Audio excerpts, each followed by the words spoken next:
Baik, assalamualaikum ibu-ibu. Waalaikumsalam. Masih semangat ibu-ibu? Ya, saya beri sapaan dulu ya ibu-ibu ya. Halo, hai, hello, hai, hai, hello, hello, hai, hello. Oke, sip. Tepuk tangan dulu ibu-ibu. Ya, udah semangat ibu-ibu ya. Nggak ada lagi yang lemas, yang letih, sama lesu ya. Oke. Dah. Oke, sebelum kita mulai, saya mau nanyakan dulu nih, bagaimana dengan materi kita yang bulan kemarin? Apakah sudah disampaikan sama Bapak di rumah? Sudah paham ibu-ibu ya? Ya, kalau sudah, coba saya tanyakan, apa materi kita bulan kemarin? Coba ibu salah satu yang bisa menyebutkan. Apa? Iya, orang tua sebagai panutan bagi anak. Ya, terus siapa lagi? Iya, yang paling dibutuhkan adalah kasih sayang orang tua ya. Jadi bukan harta, ibu-ibu. Oke, siapa lagi, ibu? Memberikan kasih sayang, tidak melakukan kekerasan dan selalu konsisten, ibu-ibu ya. Lagi ibu-ibu masih ada?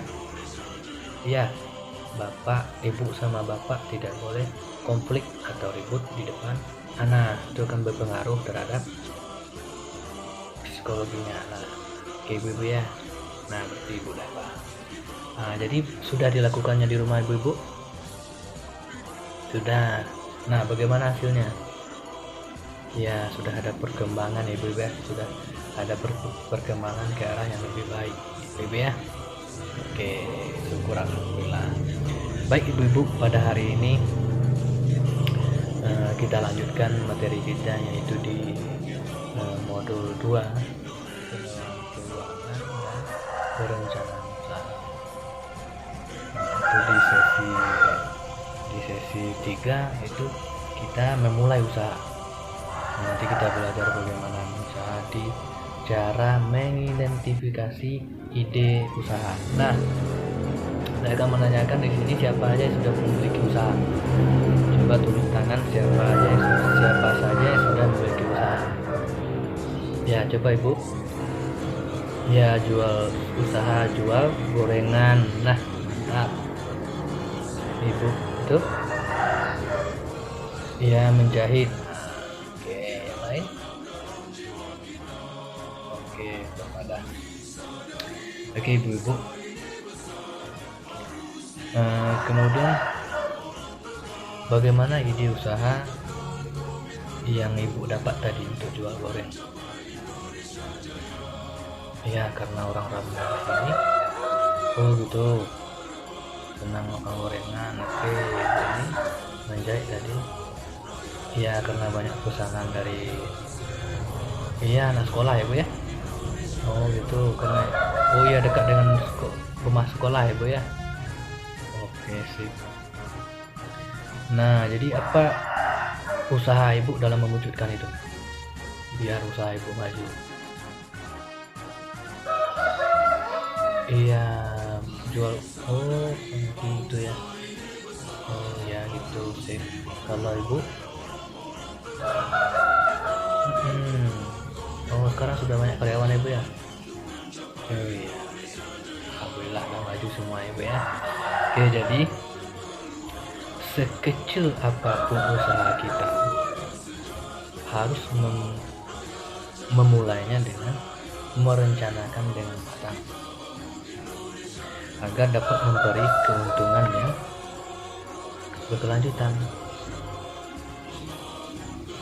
Jadi sekecil apapun usaha kita harus memulainya harus dengan rencana yang sangat matang. Banyak yang akan kita rencanakan di dalam itu supaya usaha kita nanti betul-betul mendapatkan keuntungan yang berkelanjutan. Oke ibu ya. Oke, nah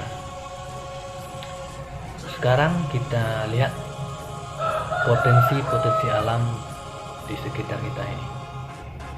Kemudian keterampilan yang ada pada ibu dan keluarga atau orang di sekitar ibu? Coba ibu Aminah. Ya banyak itu ya, pandan, daun pandan. Oke, untuk menjahit. Kalian ibu apa? Keterampilan ibu apa? Menjahit. Nah, kenapa ibu nggak itu? Oh, butuh itu kalau apa namanya? Ya, butuh karyawan ya. Oh gitu. Nah, jadi kalau untuk ibu untuk menjahit nanti bisa kita mulai dengan yang kecil-kecil aja, nggak perlu yang besar-besar. Ibu aja mulai dulu, karena kalian ibu di sana, ibu mulai aja dulu, nggak perlu langsung besar ibu. Ya, jadi kalau mulai dari yang kecil kita tidak membutuhkan modal yang terlalu banyak. Kemungkinan itu, potensi alam yang ada pada daerah ibu, kemudian apa keterampilan yang ibu miliki. Ya, ibu itu, oh adanya pisang. Ya, ibu bisa memasak. Oh, jadi bikin pisang goreng ya. Oke, ya ibu. Oh gitu, bambu. Oh, bikin anyaman itu ya. Bu bisa menganyam? Ah, mantap. Bisa itu, Bu. Oke. Ya, Bu ya. Tidak perlu besar. Yang penting yang usaha yang kita mulai itu kecil dulu nggak apa-apa. Yang penting lancar. Oke, Bu ya. Nah, jadi ada beberapa usaha yang memerlukan hasil alam dan juga keterampilan. Namun beberapa usaha lainnya muncul karena kondisi lingkungan tertentu. Ya Bu ya, seperti menerima jahitan, seperti supir ojek. Nah, ojek nih sepeda motor, kemudian menjadi pemandu wisata dan lain-lain. Itu. Kemudian kegiatan usaha ada yang menghasilkan barang. Apa itu yang menghasilkan barang? Seperti membuat suatu kerajinan ini, misalnya buat tahu, misalnya buat apalah yang menghasilkan barang, membuat meja, membuat asbak dan lain sebagainya. Itu yang menghasilkan barang. Nah, jadi seluruh usaha baik yang menghasilkan barang atau yang menghasilkan jasa itu memerlukan modal. Nah, modal dikelola agar ada nilai lebih yang bisa dijual. Jadi ada yang berbentuk barang, ada yang berbentuk jasa. Barang itu misalkan pisang mentahnya, jadinya barangnya itu goreng pisang, kue pisang dan lain sebagainya, keripik pisang dan lain sebagainya. Kemudian yang berupa jasa seperti mengantar orang naik ojek, pemandu wisata dan lain sebagainya. Oke, Bibi ya. Nah, untuk memulai usaha perlu mengenali potensi kekayaan yang tersedia di depan kita, di sekitar kita. Ya, kita untuk memulai usaha kita perlu mempelajari, mengenali potensi yang ada di sekitar kita. Bu. Nah, sekarang saya tanyakan, hasil alam dan kondisi lingkungan apa yang tersedia di daerah ibu dan dapat digunakan untuk mengembangkan usaha? Coba ibu, coba. Ya ibu, hasil alam apa? Satu, ya tadi pisang.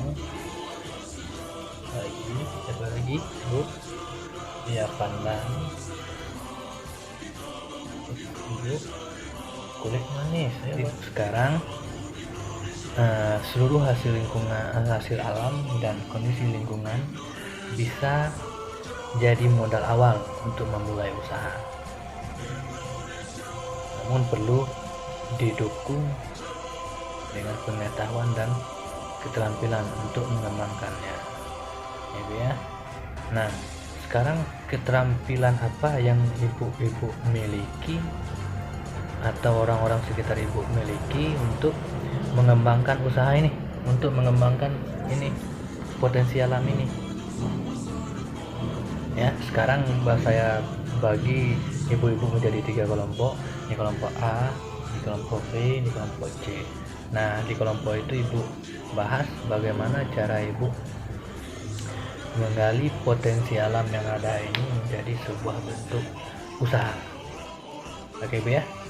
Ya silahkan ibu, saya butuh waktu 5 menit. Oke udah ibu, udah.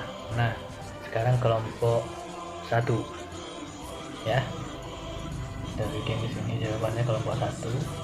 Nah kalau seandainya pisang ini bisa kita buat usahanya menjadi apa ya, bikin goreng pisang, apalagi bu ya, keripik pisang tadi ya, kue pisang dan lain-lain ya. Kemudian pandan kita bikin untuk apa, kelompok 2 kita pandan anyaman ya. Oke, nah ini dia. Jadi dari sekian ini yang ada di daerah kita ini bisa ibu gunakan bikin usahanya. Ini dia. Apakah ibu tergantung dengan keterampilan ibu, juga tergantung juga dengan bagaimana pemasarannya nanti. Ini diminati di mana, misal apa namanya itu gorengan diminati di mana misal. Nah kita menentukan lokasinya dari kondisi dan lokasi gitu. Kemudian nyaman bambu tadi, nyaman bambu seperti orang yang punya anak balita buat itu ayunan bambu untuk anak-anaknya. Oke, saya juga. Oke, ibu-ibu ya. Nah, jadi terakhir sampai sini ada pertanyaan ibu-ibu? Ada pertanyaan ibu-ibu? Ya, nggak ada ya. Jadi sangat banyak sekali berbagai bentuk kesempatan untuk memulai usaha dan untuk mengembangkan ide-ide usaha kita nanti. Jadi tentunya harus disesuaikan dengan hasil alam, kondisi lingkungan, dan keterampilan yang kita miliki. Itu intinya. Ya, banyak sekali potensi kita. Tergantung dengan hasil alam, kondisi lingkungan sekitar, dan keterampilan yang kita miliki. Itu dia. Bagi ibu-ibu, paham ya? Pas ya? Oke, ada pertanyaan lagi? Oke, mungkin ya cukup sekian pertemuan kita pada sesi yang kedua ini, dan akan diteruskan dengan sesi kedua di langkah 2 ini. Nanti akan dilanjutkan rekan saya di langkah yang terakhir. Cukup sekian, lebih dari kurang saya mohon maaf. Assalamualaikum warahmatullahi wabarakatuh.